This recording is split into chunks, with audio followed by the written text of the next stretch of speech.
Yeah, we were just talking. I feel like it's that time of year where it's tax season. So, not that we do taxes here, but it always starts to get a little bit busier It about this really time of year for does. the next, like, I don't know, 5, 6 weeks until you get through tax time, I the true mean, tax deadline.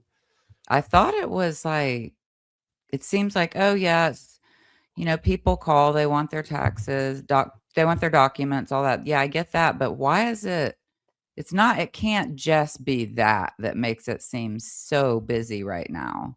It's gotta be some other something that happens till the summer, Yeah, basically. I think it's just like one extra thing, not one extra, but it's just something else on people's minds. Like they may have their general financial planning questions and whatnot, or have whatever Yeah, else they very have going on. But true. then it's just one extra thing thrown on, and you have several clients reaching out doing it. So it definitely adds an Especially extra right layer. now, because it's like the deadline's coming up for, like, Yep. usually when accountants will say, "Get your stuff in by this date."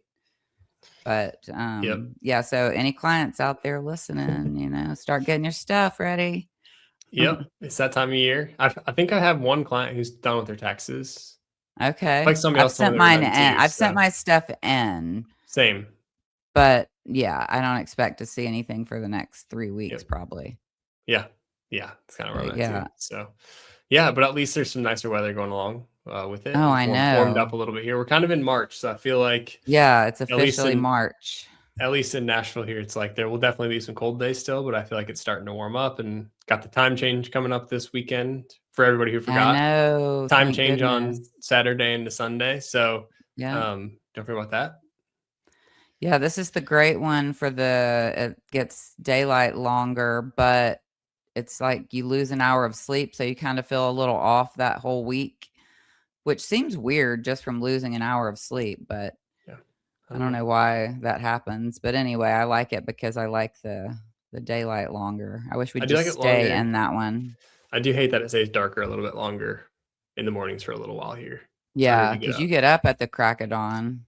You have to work out usually, so yeah, it just makes it a little bit harder. Yeah, But I did what forget. I did forget to welcome everybody here to the Retire oh, While You yeah. Work podcast. Um, I'm Myles Zuger, a wealth advisor here on the team, joined by Jeri Anne AG. Carson, she's our director of operations. Carson this week is skipping out. He's on a ski trip, so hopefully he got a little bit of snow. I know snow out west has been a little spotty this year, so we'll have to hear when he gets back. Yep. Um Um, Yeah, I'm not feeling bad for him even if they don't get that much snow because it's like he's still in Vail or something like Vail, I yeah, think, in Beaver Creek or something, yeah. for sure, for sure. But yeah, one thing what we're going to kind of highlight this month is, with it being Women's History Month, we kind of want to highlight that. And as some, or probably not all, but as some of you may know, we do have a big focus on here with a Women in Wealth initiative, to where each quarter we're having a in-person Women in Wealth event where we're just general range of topics on just kind of financial wellness for mainly focusing on women with that. And with that program, Jeri Anne is one of the major spearheaders, if that's a word. Spearheaders, is that a word? Helps to spearhead that for the firm. And so I'm just going to kind of ask her some questions about it. And for people who maybe are familiar with it and want a refresher, or for people that may have an interest in learning more about it and exactly what it entails, we're gonna she's gonna answer some of those questions. Carson and I do not get to attend those. Well, we get to attend the more celebration style one at the end Yes, of the year. yes. Yeah, the cocktail Um, party one. but we're not at the normal one. So even I'm not, I generally know what happens there, but I'm sure I'll probably learn something myself today too. Mhm. So, Jeri Ann, maybe just to kick it Yeah. off here, just maybe want to give like a quick overview on what our Women in Wealth initiative is all about and what it really focuses on. Um, like, honestly, when we started it, gosh, 4 years ago now, I can't believe it's been that long. Um It's always been something that I've cared about because I've been in this industry so long and I've noticed and literally over 30 years, and I've noticed all throughout those 30 years how women just continued to be, like, left behind in meetings and decisions and just about anything financial inside their personal lives, but also, like, as you know, the finance industry as a whole has always been a difficult one for women to come into, and I don't know exactly why. I mean, I think there's some, you can dig deeper into things like that, but that's kind of where when I started working here, David and I kind of both saw that need of bringing women more into the conversation, and I noticed in meetings that he would purposely do that. He would say, look at the wife and say, "What do you think? How do you feel about that?" And so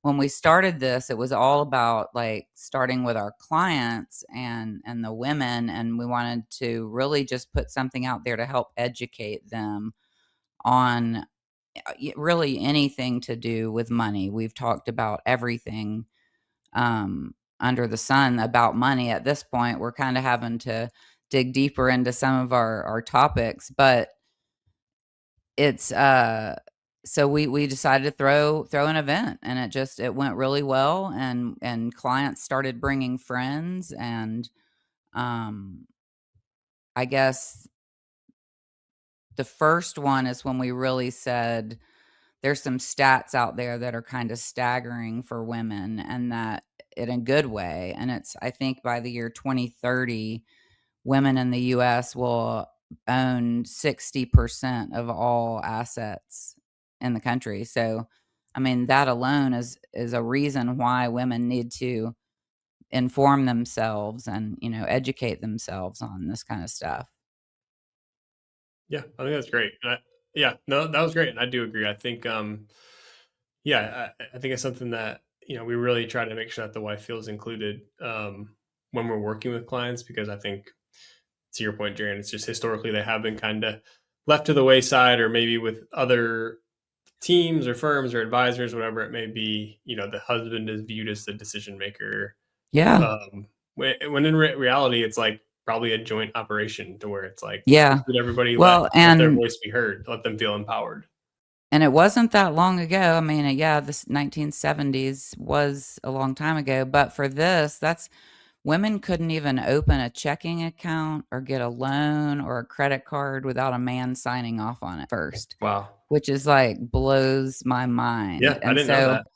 yeah, and so there's like generational gaps there too for like especially the older generation. Those women really just didn't have a chance to get to know how to do all this stuff, and because they really just grew up in a time that had stuff like that. For sure. Um, Maybe for somebody who's like never attended before, I think you did a decent job there. But like, how would you define it? Like, if somebody was going to come for the first time, you're like, here's maybe kind of how it would go, or what we're really going to try and cover in a session.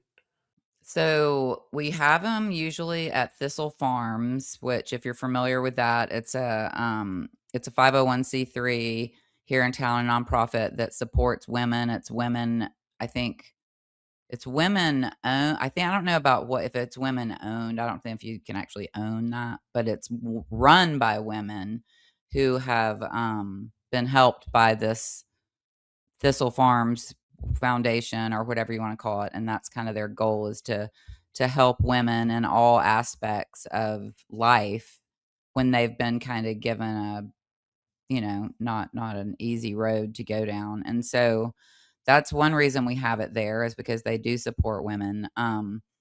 So we start of the year, we usually have one on Valentine's Day. Not on Valentine's Day, although sometimes they have fallen on Valentine's Day.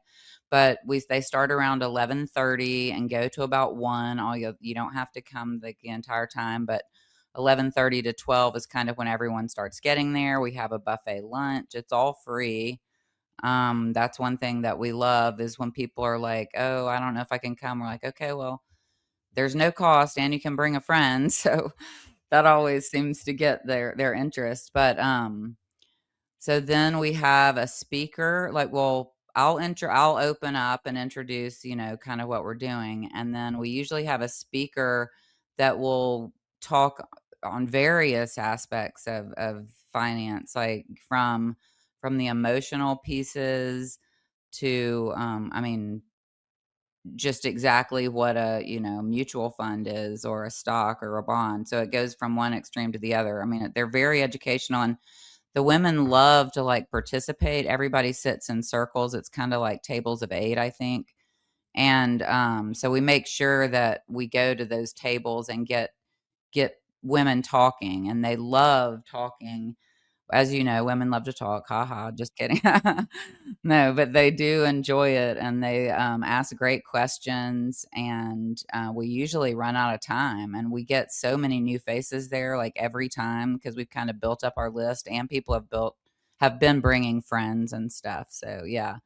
But it would be probably, like, 45 minutes to an hour of kind of an educational piece, but, like, there's, like, fun involved too, so it's not like a boring just session of somebody kinda teaching you something. Yeah, I know you've been to like other, I mean, throughout your career and like I know recently you've been honored at some things of like other women's seminars or symposiums, whatever you maybe want to call them. Like, how would you say maybe this differs from some of those? It sounds like maybe like Um, there's a lot more collaboration that there happens like is, at a that is table. yes, absolutely, that is the main difference. All the others I go to, yeah, it's great information, but it's somebody, like, on stage, or maybe there's a panel, but it's someone talking at you the entire time for an hour, and it's usually in a room at a hotel or something like that, which I think the atmosphere of where we have it is really cool too. The food's great where we do it, like, they make all their own food there, and it's really good, and so all those things together is, I think, really what makes ours stand out, and people, like, every time at the end, they're always over there saying like, they can make a point to come by and say, like, "Wow, this was so great. This was so great." And, yeah, so far, so good. Are there any like any surprises that have come from? I mean, since we've been doing it for a while. I mean, let's see, 4 years or doing it 4 times a year. We've probably done like coming up on 20 of these events. Are there any like big surprises maybe that reoccur, or just that out of the blue, or just like one-off surprises or things that come up? Mm, I think the biggest surprise, well, there's a good one, there's a few good ones, and then there's a bad one, but the good ones are that every single time there are so many new people. That blows my mind that it's just because we're putting that invitation out there, our list keeps growing. We have friends too of the firm that will put our invitation out on some of their women's lists, and I think that's the biggest thing is seeing that's a one big surprise is how many new people we keep getting there. Um, the other it's not really a surprise, but it's like, women, if you tell them to bring a friend, they're gonna bring a friend, so that has been another great thing that has happened is, which I think makes total sense. I mean, no one wants to show up to these things by themselves, really. I mean, um, and then the bad piece is, making sure they everybody that RSVPs, making sure they remember that it's on a certain day at a certain time because we have had, some like, "Oh my gosh, I forgot," kinda thing. So, part of our marketing, like, as you know, we have we target out at certain days that we send reminders and stuff like that. So, if you do tend to forget stuff like that, we do remind you, but that's, like, the biggest surprise for me is that, I thought it was gonna be like, "Hey, send out an invite and everybody that RSVPs shows up," and no, Hmm. didn't quite work that way. Yeah, that's good. Do you feel like? I mean, I think I maybe know the answer to this based on how you've been answering these questions, but do you feel like these sessions events really help to give women confidence in just like understanding finances better? Because like envision some people, whether they're, because I know it's age ranges are all across the board, so I imagine somebody comes and maybe they're 23 or 24 and just graduating college and starting their career and don't really, feel like they know a whole lot about money. And there's probably, um, I would imagine maybe some recent women who are divorced and never really had to worry about money. or really control the finances and just don't have a big understanding about money. But I feel like these sessions can help, whether they're anywhere on that scale. I feel like these sessions can maybe help to just give them a little more confidence and help to empower them a little bit, I would imagine. Totally, and all those ages are there every single time, and even afterwards, some of the young girls will, I mean, women, sorry, not to call them girls, 'cause I just make they make me feel older. But they come up afterwards and they're like, "How what advice would you give, like, someone like me just starting out?" That is a question that a lot of them ask, and, I mean, as you know, our firm does talk, and I told him this, I said, "Hey, here's my number, give us a call, we'll help you start out with a plan." And, you know, because 'cause they're always worried like, "Oh, well, can I be a client?" Or, "I don't have any money to invest," kinda thing like that, and told them, like, "We're more than happy to walk through, like, and put together a plan for you," and so they love that. There are what was the original question, though, that you said? Yeah, I think it was just like helping give women confidence to these Oh, events. yes, yes, Yeah. yes, that's what I was gonna say, like, something I've noticed along the way is it's like women for the longest time think it's like an intelligence gap, like that they just don't that they're not maybe smart enough to know this stuff, and it's not that at all. It's really just a confidence gap. It's like they are just not confident in what they know, and a lot of times they know more than they actually think they do, but they need somebody to kinda help them fill in the gaps. So that's what I think a lot of this does is just it fills in the gaps for people and it makes them way more confident to make their own, like, money decisions. Has it grown over the years, like, in amount of women coming? Did it start out Um, small? Has it gotten bigger?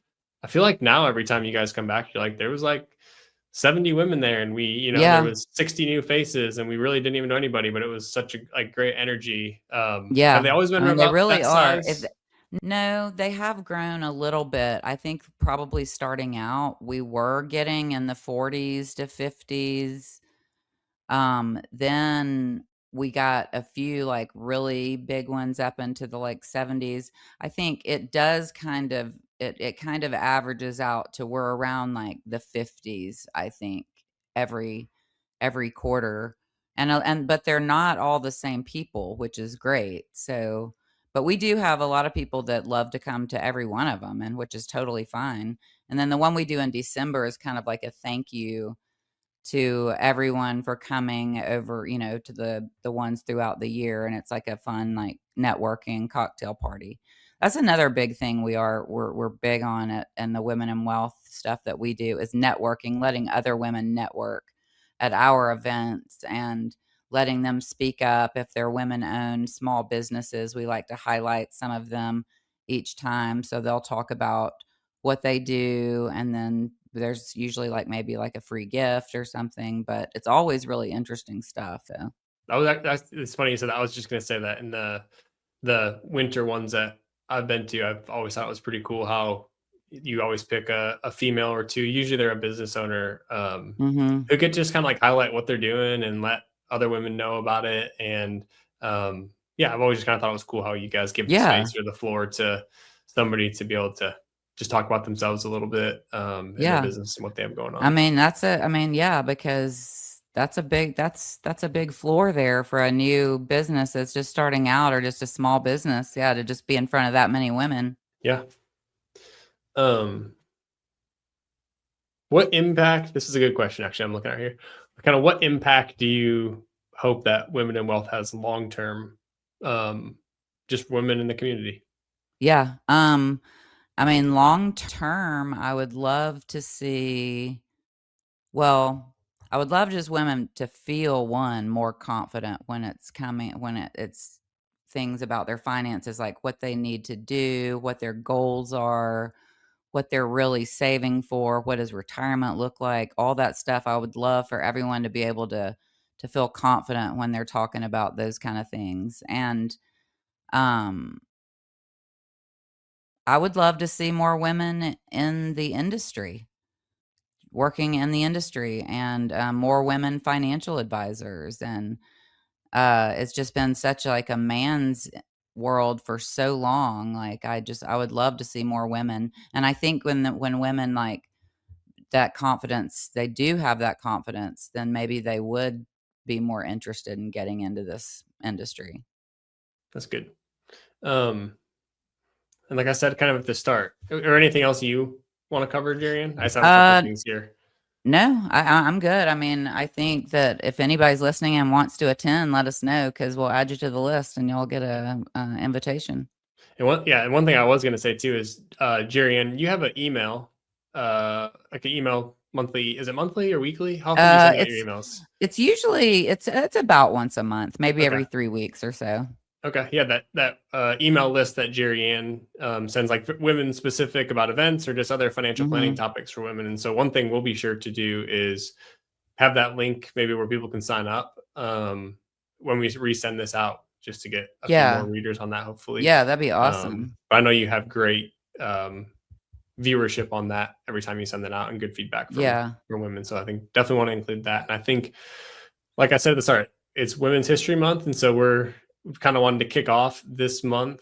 Maybe people don't want to hear this from a male, I guess, but want to kick off this month with again, just kind of like highlighting our Women in Wealth series that we do, and Jeri Ann, who's a big part of that. But then throughout this month, we're also going to have a couple of special guests on Yeah. to just talk more about women and finances. And it's actually a couple, or one female who is in the financial planning space. So maybe we can ask her some more questions about how we can get more women in this space and just help them feel more Yeah. empowered, whether that's Yeah, she's a great career-wise, one. career-wise, or just being more confident with finances. And then Mhm. we'll have another female guest on who also helps run a big women's group in town and really is kind Mhm. of a connector in that space. And I think that would be Yeah, good. she So, is.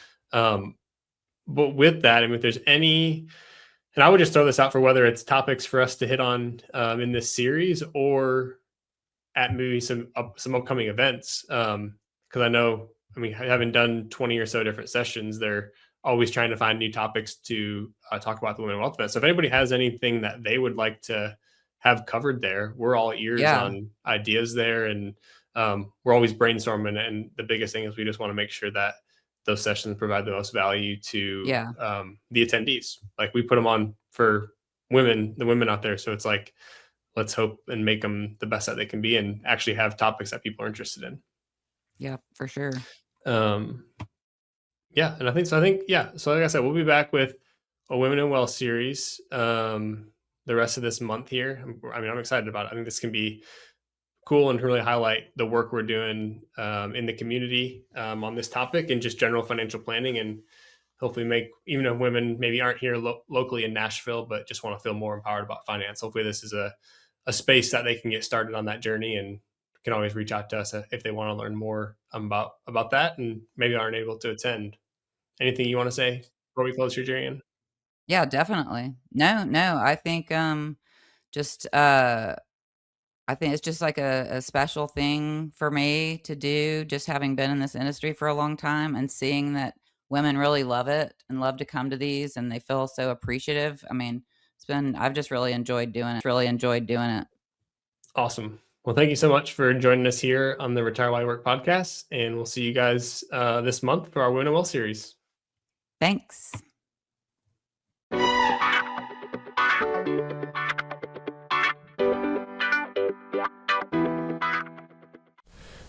Any opinions are those of myself and not necessarily those of Raymond James. Expressions of opinion are as of this date and are subject to change without notice. The information contained in these podcasts do not purport to be a complete description of the securities market or developments referred to in this material. The information has been obtained from sources considered to be reliable, but we do not guarantee that the foregoing material is accurate or complete. Every investor situation is unique, and you should consider your investment goals, risk tolerance, and time horizon before making any investment. Prior to making an investment decision, please consult with your financial advisor about your individual situation. Any hypothetical examples are for illustration purposes only. Actual investor results will vary. Raymond James does not provide legal or tax services. Please discuss these matters with the appropriate professional.